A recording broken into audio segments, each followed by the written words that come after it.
श्री गणेशाय नमः। ओम श्री साई नाथाय नमः। बाबा करें आपकी सभी सद मनोकामना पूर्ण। संदेश सुनने से पहले श्रद्धा सबूरी अपने साईं पर, अपने प्रभु पर आवश्यक है। सदगुरु श्री साईं प्रभु बाबा आज के संदेश में समझाते हैं, सभी धर्मों का मूल सत्य है। मेरे सभी बच्चों, न कोई ऊंच, न कोई नीच, न कोई अभागा, न कोई दुष्ट। मेरे लिए तो सब मेरे बच्चे हैं। जो भी मेरे पास आते हैं, मेरी तरफ देखते हैं, मैं उनकी तरफ देखता हूँ। मैं कभी उनकी उपेक्षा नहीं करता, उन्हें सदैव याद रखता हूँ और उन्हें जीवन जीने का सही ज्ञान प्राप्त होता है। वे मेरी शरण में आ जाते हैं और सदा के लिए मेरे हो जाते हैं। मैं सदैव उनकी देखभाल करता हूँ और रक्षा भी। मेरे सभी बच्चों, ये मेरा प्रेम जो है तुम्हें खींच ही लाता है मेरी तरफ। सदा याद रखो, मेरे भक्त कहीं रहें, कुछ भी करते हो, मेरी नजरों में रहें, संरक्षण में हो। मेरे बच्चों, सभी धर्मों का मूल सत्य है, इसे पहचानो। और हाँ, यह समझो, तुम सत्य को जानोगे और सत्य तुम्हें स्वतंत्र करेगा, तुम्हें बांधेगा नहीं, न उलझने देगा। यह सत्य तुम्हें स्वतंत्र करेगा। जब तुम स्वतंत्र होगे तभी तो तुम मुझे जान पाओगे, पहचान पाओगे, मेरी अनुभूति पाओगे, मुझसे प्रेम कर पाओगे। मेरे सभी बच्चों, अब श्रद्धा पूर्वक मेरे बोध को सुनो मेरे भक्त के माध्यम से। ओम साईं राम। मैं बाबा का दास आप सभी को बाबा का बोध सुनाता हूँ। अनुभूति से आस्था पैदा होती है। बाबा जो अंगूर दे बिना बीज के होय, संतों की करनी अजब ठक्कर सोचत होय। महाजनी को साथ ले ठक्कर शिरडी जाय, सवा शेर अंगूर भी काका खरीद लाय। मस्जिद जब पहुँचे वहाँ तरखड जी भी होय, बाबा क्या लीला करे ठक्कर सोचत होय। साथ लिए अंगूर जो साईं भेंट चढ़ाय, महाजनी काका झुके नमन करे श्री साई। कुछ दाने अंगूर के सबको बांटे साई, ठक्कर के हिस्से आए वह मुंह में रख जाय। बीज पड़े अंगूर थे ठक्कर नहीं सोहाय, बीज कहाँ डालूं सोचे खीसे में रख जाय।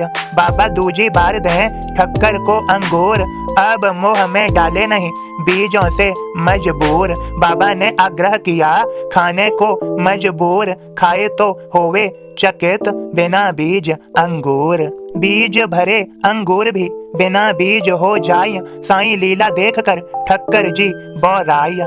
ओम साईं राम। सदगुरु श्री साईं प्रभु बाबा आप सभी को समझा रहे हैं, मेरे सभी बच्चों, मैं देखता हूँ और महसूस करता हूँ, जब भी मेरे भक्त को दिक्कत होती है मैं उसे समाप्त करने का हर संभव प्रयास करता हूँ। अगर तुम मेरी सानिध्य में हो तो समझो दिक्कत आई और समाप्त हो गई। मुझे चाहे कुछ भी करना पड़े, तुम्हारी हर समस्या मेरी संगत सानिध्य में होने पर समाप्त हो जाएगी। जो मुझे याद रखते हैं वह भाग्यशाली हैं, उनके भाग्य का निर्माण कार्य चल रहा है, यह वे सत्य ही जाने।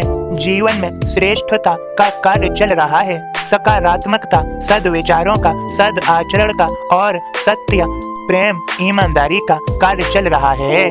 वे सदैव निस्वार्थ प्रेम रखने वाले, कर्मठ, लगनशील, अपने सद कार्यों में सफलता हासिल करने वाले बन रहे हैं। जीवन उनका श्रेष्ठ है और सफल भी और धन्य भी है।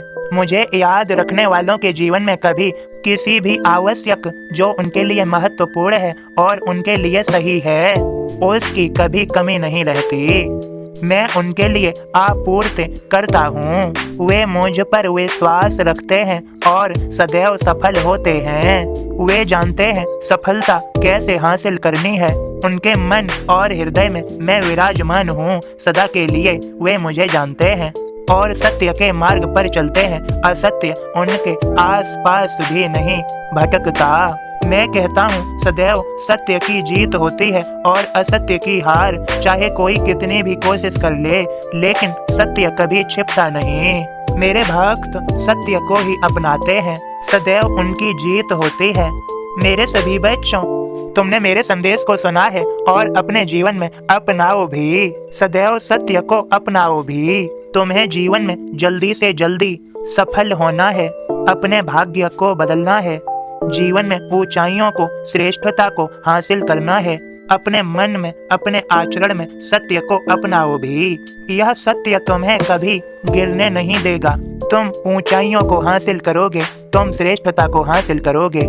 यह मेरी बात सत्य ही जानो और सदा खुश रहो। मुझ पर विश्वास रखो, मुझे देखते और सुनते भी रहो।